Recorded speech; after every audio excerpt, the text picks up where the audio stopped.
Alright, so inside, right here on the wall, this is going to be the in and out for your slide out. So basically when you hit that, you're going to hear some gears grinding on your slide, letting you know it's either all the way in or all the way out. So stop hitting the button, and then in and out for your awning, simple as that. Right down below, this one will be the LED strip underneath the awning for outside, and then this will be for all the ceiling lights. So when you're shutting everything down, hit that, and that way you know which lights will have to go and press on the actual fixture themselves. Fire extinguisher right below it. It's usually for paving the way to safety. Don't rely on saving the whole camper. Right here on the wall, you got your thermostat. Type or just tapping the mode is how you're going to get to where you need to be. Simple as that. If it ever starts reading 13 degrees, just hit the double arrows at the same time because that's reading Celsius now. Right down below, that is your LP and carbon monoxide detector. Right this way, you do have outlets on both sides of your bed. All these lights in here you will have to manually click. And then you do have a little storage underneath. And then on this side, you have your emergency exit. Get out, lift up, push straight, and it'll go as far as you can go because there's a hinge on the top, so don't worry about it falling out on you. And the screen will just pop right out. This is that mount I was telling you about outside. So basically, as long as you get a TV that fits this, you can take it in here or out on the wall out there, and it'll just snap in place. And then that's all the TV hookups up top for in here. For travel, make sure that this door is all the way open and snaps shut so it's not flying around on you. Right into your bathroom. Behind the sink, you have your GFI, so if any outlets pop, you know where to go and reset it. You do have a light switch for in here.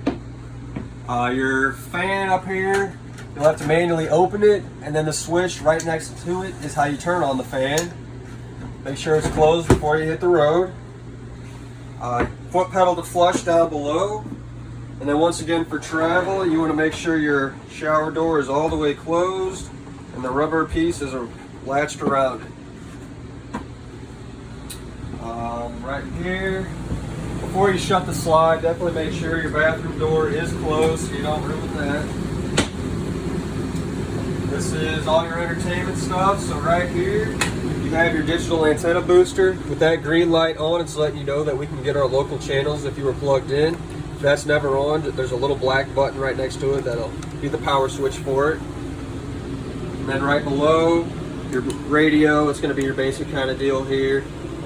Zone 1 and Zone 2 are the speakers. So 1 will be for all the inside, 2 is for the out. This panel right here is going to be the cover for your access panel on the water heater. So if you're going to be doing your own winterizing, for one, go outside, drain all the low point drains that I showed you, and then come in here. These are the valves. You'll have one here and then a white one up top on the red. So basically when everything's drained, including this, you're going to bypass it, and then that'll be drained. Just leave it how it is there. And then you're going to come over here, and then right behind this is your water pump. And if you look down in there, there's going to be a white valve, this clear tube is going to be the feeding hose for your antifreeze. So follow that clear tube all the way to the pump itself, and there will be a black valve. Turn it the opposite way, dip that tube into your antifreeze, turn the pump on, and it'll siphon all to your water lines and everything. And then right here, you'll have all your breakers and fuses. It is roughly labeled for you. You got lots of 15s, a 30 and a 40, so just get a handful of those for some replacements. Right above it, your stove and oven. So to get to the stove to light, turn it to the big flame, and it's never any right turn on the far left. You will need to push and hold on the pilot and take a lighter to the very bottom center down there. Got a fan and light up here. And then right back here, this is going to be your water gauge for everything. So basically, this will give you a battery reading, empty to full right here, just like a gas gauge in the vehicle. Your fresh tank's about 2/3 filled right now, and then black and gray are empty, so that is how you tell how everything's filled. If if you were to light your water heater, which is this bottom left one, make sure gas is open and water is in the tank. If this FLT lights up red, it is letting you know that it did not light, so double check to see what's going on there. You may just have to reset it. And if you're on the fresh tank itself, you'll hit this one here, and that'll pressurize all your water lines. Back here, outlets on both sides there. Up here is your antenna for the TV. So there's no cranking up or down, it's just one way or the other to get local channels. The emergency exit back here, you'll just turn both red handles to push out. Like I said, it's on a hinge up top so you can go as far as you need to. And it also is a regular window if you chose to use it. Your couch here, jackknife, so that'll just fold on out just like that. Back in place. On your dinette side here, so the black bag, that'll be all your fun reading material with all the owner's instructions manuals.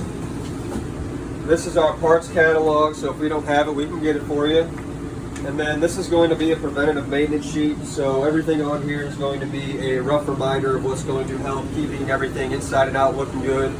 So you can go over this, and if you have any questions, obviously call into parts or up here. We'll be happy to walk you through it. But the main ones I do recommend is a sanitized water hose if you want drinkable water in here because it just won't hold bacteria. A water regulator because the inside's maxed out at about 65, so you want anything below that. And then a water filter, which is just an inline filter that I recommend. So basically you'll hook up the regulator to the spigot, your filter to the regulator, and then the sanitized hose to the filter, and everything going into the camper now will be regulated and filtered for drinkable water. And then everything else down below is kind of self-explanatory. But with your toilet, so before anyone starts to go to the bathroom, get about 5 to 10 gallons of water directly down the toilet itself, and then just a couple ounces of toilet chemical along with it to alleviate your distress whenever you're draining everything. It's just going to be a nice smooth flush drain. Definitely use RV Marine Safe toilet paper, disposable gloves so you're not manhandling all the nasty stuff. Check your roof about twice a year, once before summer and then after whenever you're putting it into storage. Make sure no sticks or anything are poking out of the roof. If you need to reseal anything up there, we use Jayco, which is a self-leveling sealing. It's easy to use, just clean off as best as possible up on the roof and then apply it on there. And then I do recommend a surge protector because inside, you know, if worst comes to worst, it'll fry the protector instead of everything in here. Wheel chocks, just 2x4s or anything on hand to keep you from rolling. RV cover and tire guards are your preference. The slide out lube I mentioned was that dry base silicone spray. And then the stuff to clean everything, if your awning gets real nasty, we use a mildew stain remover, which is really good at getting all that gunk off. And then the 4U cleaner is really good at getting all the bug guts and black streaks off the sides and everything. And then right down below, that is just kind of some friendly reminders of everything I just went over. Right here, you have 2 sets of keys, 4 keys in total. The black key is for your outdoor shower. The silver key is for everything else. And then you do have a radio remote as well. Just so you know how to use it, your dinette does convert into a bed. All you got to do is lift this up.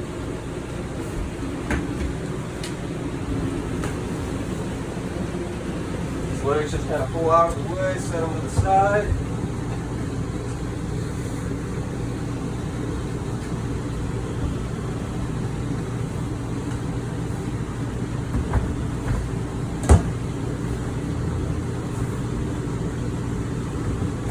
Like that, and you can move your cushions however you like it.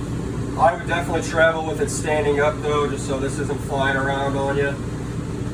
But other than that, that's pretty much it, everything on the inside. Last but not least though, on your AC, this is a mesh filter inside, so just clean that out in the sink, try not to stretch it out so it goes back in place. And then this thing here, I call it the quick cool features because now that I open this, all the cold air is coming straight down on me. Once I close this up for bedtime, it'll now go all to your vents and everything.